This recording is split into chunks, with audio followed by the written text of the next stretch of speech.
Hello. My name is Harrison Mayuku, and you are welcome to Story World.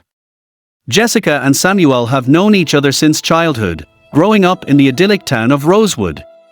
Their love was like a fairy tale, blossoming over the years from friendship to romance. Samuel, a hardworking and kind-hearted man, proposed to Jessica under a tree where they used to play as children. Jessica, filled with joy, accepted, and their wedding was set to be the culmination of their lifelong love story. The wedding plans began in earnest, with Jessica and Samuel taking the lead in organizing every detail. They envisioned a beautiful ceremony in Rosewood's historic chapel, followed by a grand reception at the nearby manor house.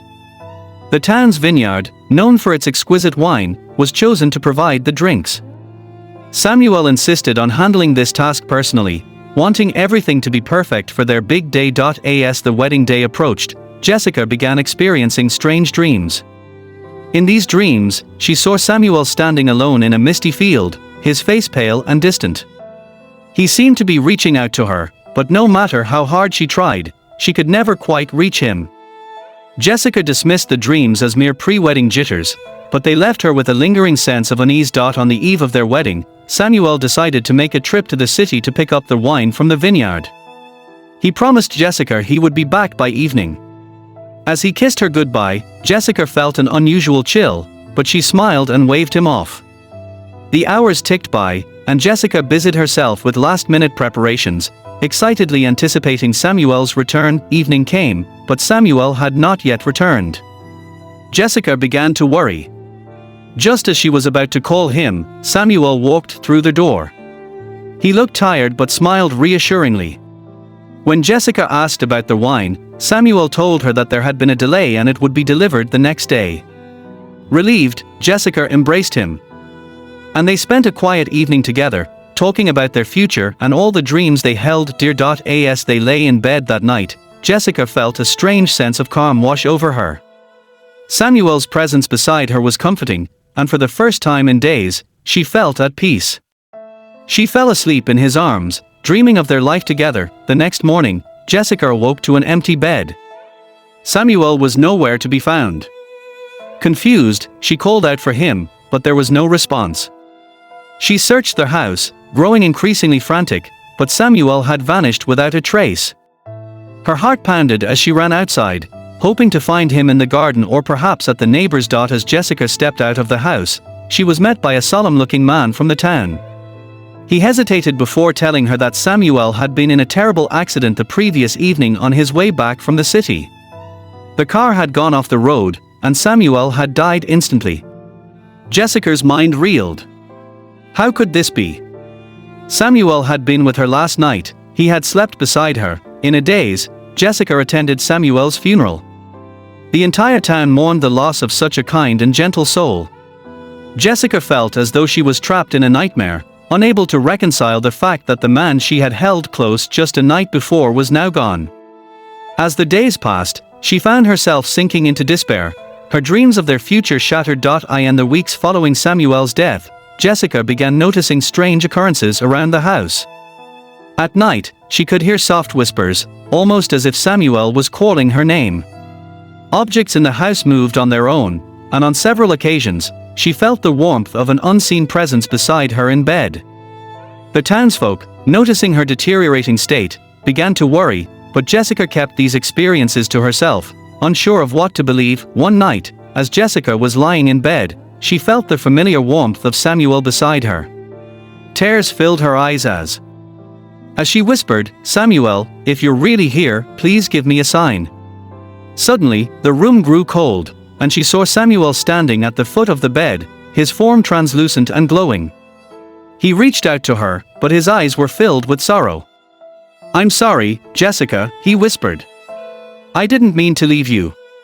Samuel explained that he had not been able to move on because of the deep love they shared and the promise they made to each other. He told Jessica that he had one last request before he could find peace. She needed to drink the wine that was meant for their wedding together. Their wine had a special significance, it was a symbol of their union, and only by sharing it could they truly be together, even in death. Determined to fulfill Samuel's last wish, Jessica set out to find the wine. She visited the vineyard, but the owner told her that the wine had never been delivered. The order had been cancelled due to Samuel's untimely death. Jessica, however, insisted that the wine was crucial, and after some persuasion, the owner agreed to give her a bottle from the batch that had been set aside for their wedding. Jessica returned home with the wine, her heart heavy but resolute. That night, she set a table with 2 glasses, just as she had planned for their wedding. As she poured the wine, the air around her grew cold, and she felt Samuel's presence once more. With trembling hands, she raised her glass and whispered, "To us, forever." As Jessica drank the wine, she felt an overwhelming sense of peace. Samuel appeared before her, more solid than before, and smiled. "Thank you, my love," he said softly. "Now I can finally rest." He reached out, and for the first time since his death, Jessica felt his touch, warm and real. They shared a final kiss, and as they did, Samuel's form began to fade, his soul finally free to move on. Jessica woke up the next morning, the wine glass still in her hand. The house was quiet, and for the first time since Samuel's death, she felt at peace. The strange occurrences stopped, and the house returned to its former state. Jessica knew that Samuel was finally at rest, and though her heart ached with loss, she felt a deep sense of closure. Months passed, and Jessica slowly began to rebuild her life. She kept the empty wine bottle as a memento of their love, a symbol of the bond that even death could not sever. Though she moved on, she never forgot Samuel, and she found comfort in the belief that one day they would be reunited. A year later, on what would have been their first wedding anniversary, Jessica decided to visit the tree where Samuel had proposed. As she sat beneath the branches, she felt a gentle breeze, and for a brief moment, she could have sworn she felt Samuel's arms around her. She smiled, knowing that he was still with her in spirit, guiding her as she moved forward. Just as Jessica was about to leave, she noticed a man standing by the tree, watching her. He had a kind face and a familiar warmth in his eyes. He introduced himself as David, a traveler who had been drawn to the town by a feeling he couldn't explain.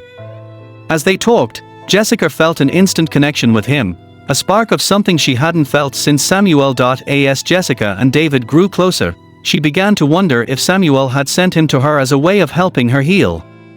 But as their relationship deepened, strange occurrences began to happen once more: flickering lights, whispering winds, and the faint sound of music playing when no one was around.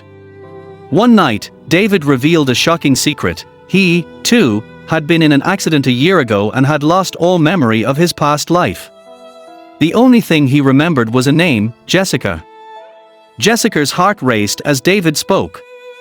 Could it be possible that Samuel's spirit had returned in another form, or was this just a cruel twist of fate? As she searched for answers, she discovered that the wine she and Samuel had shared was part of an ancient ritual meant to bind souls together for eternity. The ritual was supposed to bring them together in the afterlife, but something had gone wrong. Determined to uncover the truth, Jessica returned to the vineyard and confronted the owner. He revealed that the wine had a curse attached to it, one that bound the drinkers' souls in this world if their love was strong enough. Jessica realized that Samuel's spirit had been trapped, unable to move on completely, and that he had returned as David to fulfill their vow. Jessica was faced with an impossible choice: to break the curse and set Samuel's spirit free. She would have to let go of David and the life they could build together.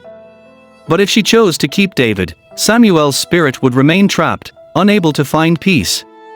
Torn between her love for Samuel and her growing feelings for David, Jessica knew she had to make a decision that would change her life forever. More of this story. Death can come anytime, but how ready are you to enter the kingdom of God? Thank you for watching. Please like, subscribe, and turn on the notification bell.